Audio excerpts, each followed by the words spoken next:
श्री स्वामी समर्थ. अधिक महिन्यात हे 5 नियम पाळले तर तुमच्या घरातून गरिबी कायमची निघून जाईल. आजारी माणूसही हळूहळू बरा होऊ लागेल आणि देव स्वतः तुमच्या घराचा मार्ग धरतील. मंडळी, हा व्हिडिओ सुरू करण्याआधी मी तुम्हाला हात जोडून एक विनंती करते.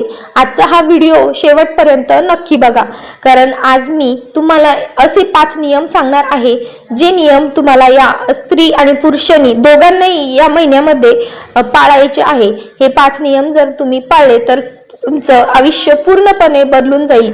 कित्येक लोकांना वाटतं आपल्या घरात इतकी संकट का येतात, इतके दुःख का आहेत, घरात पैसा टिकत का नाही, आजारी पण संपत का नाही, काम होत नाही, मन शांत राहत नाही. पण शास्त्र सांगतं अधिक महिना म्हणजेच भगवान विष्णूची महिमा आणि या काळात जो माणूस मनापासून काही नियम पाळतो त्याच्या जीवनात देवाची कृपा सुरू होते.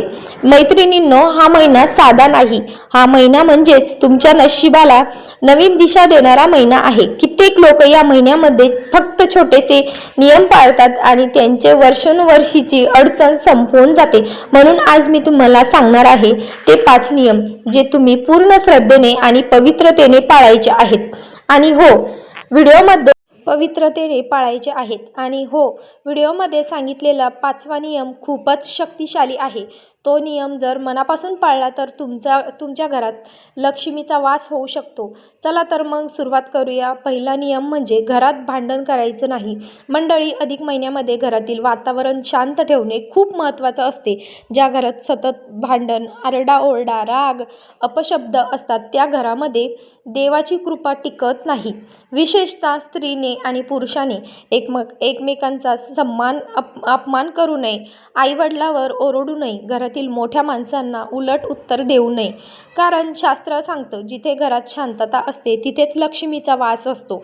अनेक लोक मोठमोठ्या पूजा करतात पण घरात सतत वाद असतो, मग पूजा करूनही फळ मिळत नाही. म्हणून या महिन्यात मन शांत ठेवा, राग कमी करा आणि शक्य असेल तर रोज देवासमोर 5 मिनिटं शांत बसा. दुसरा नियम म्हणजेच मांसाहार आणि वाईट सवयी सोडा. मैत्रिणींनो, हा महिना सात्विकतेचा महिना आहे. या महिन्यात दारू, मांसाहार, खोटे बोलणे, वाईट विचार, वाईट सवयी याच्यापासून दूर राहावं. काही लोक म्हणतात फक्त एका महिन्याने काय होतं, पण मी सांगते देवाकडे टाकलेले एक पाऊलसुद्धा आयुष्य बदलू शकतं. जर पूर्ण महिना जमत नसेल तर शक्य तितकं स्वतःला शुद्ध ठेवायचा प्रयत्न करा. कारण शरीरात शुद्ध असेल तर मन शुद्ध होते आणि मन शुद्ध झालं की देव जवळ येतात. तिसरा नियम म्हणजे रोज नामस्मरण करा. मंडळी, या महिन्यात सगळ्यात मोठी सेवा कोणती असेल तर ती म्हणजे देवाचं नामस्मरण. तुम्ही कोणत्याही देवाचे भक्त असेल, श्री स्वामी समर्थ, विठ्ठल, शंकर, दत्तगुरू, गणपती, माता लक्ष्मी, फक्त रोज मनापासून नाम घ्या. श्री स्वामी समर्थ हा मंत्र जरी 1 माळ म्हटला ना तरी मनाला खूप शांतता मिळते. अनेक लोक सांगतात तुमचे आयुष्य बदलतं, कारण नामामध्ये खूप मोठी शक्ती असते. मोठमोठी संकट नामामुळे दूर होतात. आणि सर्वात महत्त्वाचं म्हणजे नाम घेताना मनात विश्वास हवा. देव माझ्यासोबत आहे हा विश्वास हवा. चौथा नियम म्हणजे दानधर्म आणि सेवा करा. मैत्रिणींनो, अधिक महिन्यात दानाला खूप महत्त्व दिलं आहे. फक्त पैसा देणं नाही तर एखाद्या भुकेल्या माणसाला जेवण देणं, गाईला चारा देणं, पक्ष्यांना पाणी ठेवणं, गरजू माणसाला मदत करणं ही सुद्धा खूप मोठी सेवा आहे. शास्त्रात या महिन्यात तुम्ही जे काही दान करतात त्याचं पुण्य अनेक पटीने वाढू लागतं.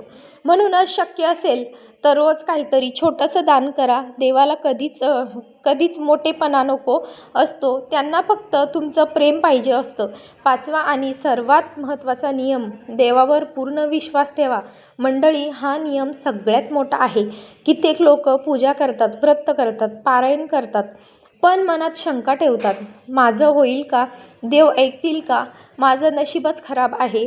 असं बोलू नका, कारण देवालाही तुमचा आवाज नाही तर तुमचा विश्वास ऐकू येतो. या अधिक महिन्यात देवाला फक्त एवढंच सांगा, देवा माझ्यासाठी जे चांगलं असेल तेच मला दे आणि हळूहळू आयुष्यात बदलायला लागेल, सुरुवात होईल.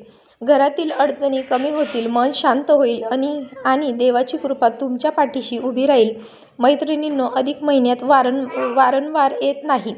हा महिना म्हणजे देवाने दिलेली एक संधी आहे. म्हणून या महिन्यात वाईट गोष्टी सोडा, मन शांत ठेवा, देवाचं नाम घ्या आणि हे 5 नियम मनापासून पाळा. कदाचित तुमच्या आयुष्यातील हा अधिक महिना तुमचं संपूर्ण नशीब बदलून टाकेल. श्री स्वामी समर्थ. हा व्हिडिओ आवडला असेल तर लाईक करा, शेअर करा आणि चॅनलला सबस्क्राईब करा. पुन्हा भेटूया अशाच एका नवीन